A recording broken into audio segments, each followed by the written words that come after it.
জয়গুরু। আজ আমরা শুনব ভাবলোকের কথা এবং গুরুচিন্তার ধারা ও ফল। চলুন তাহলে শুনে নি। ঠাকুর বললেন, সচ্চিদানন্দময় ঘন নয়, সচ্চিদানন্দ ঘন বিগ্রহ। যেমন প্রথমে জল, জলটা ময় অবস্থা, ব্যাপক ভাব, তারপর হলো বরফ, সেইটার ঘন অবস্থা, তারপর হলো বরফের পাহাড়, একটা আকৃতি বিশিষ্ট। এইটাই হলো বিগ্রহ অবস্থা।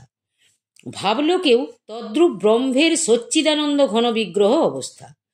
জলের মতো প্রথমে সচ্চিদানন্দময়, পরে সচ্চিদানন্দ ঘন, অবশেষে মূর্তিরূপে সচ্চিদানন্দ ঘন বিগ্রহ প্রকাশিত হইল।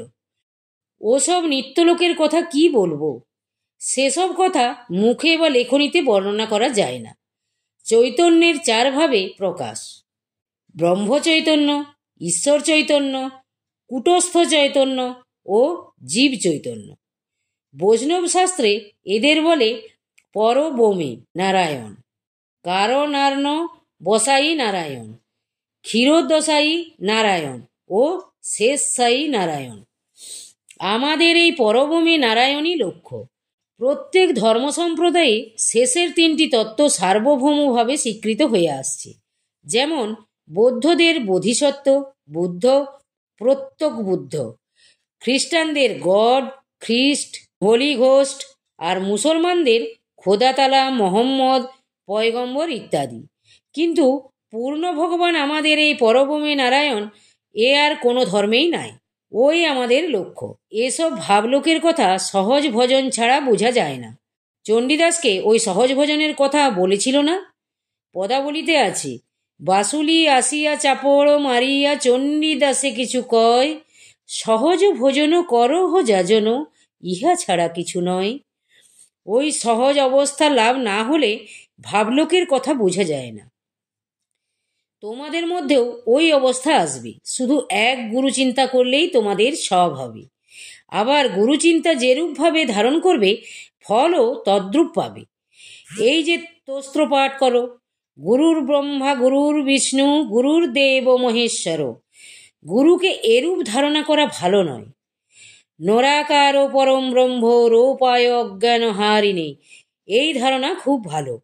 তোমরা আমাকে এইভাবেই ধারণা করো। খুব বড় না ভেবে তোমরা কেবল আমাকে তোমাদের মুক্ত গুরু মনে করো।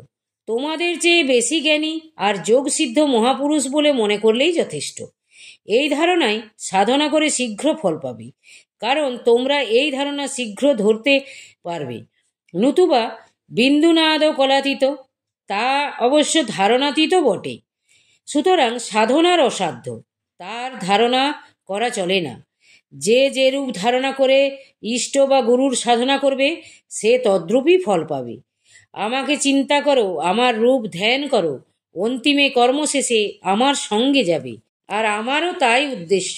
আমি এতদিনের মধ্যে একটি মাত্র ছেলেকে দেখেছি, যখন ঢাকায় থাকতাম।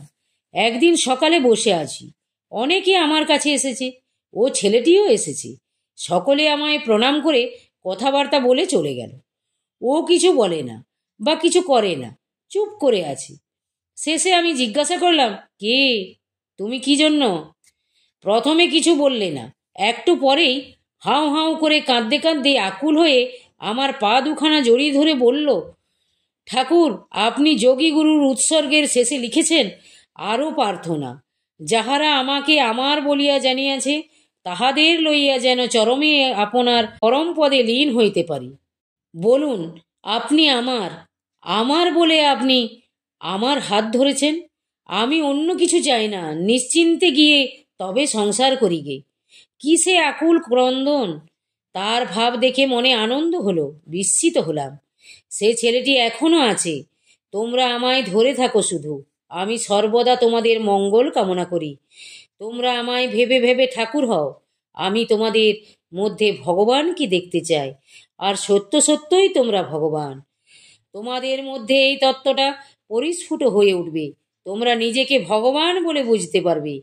এই অবস্থা দেখবার জন্য আমি এ পর্যন্ত দেহ ধারণ করে আছি। আমি ভগবানকে তোদের মধ্যে দেখে কৃতার্থ ও চরিতার্থ হয়ে যায়। আমার গুরুগিরির সার্থকতা হোক, এই আমার শেষ ইচ্ছা। আর এই ইচ্ছা ফলবতী হবেই হবে।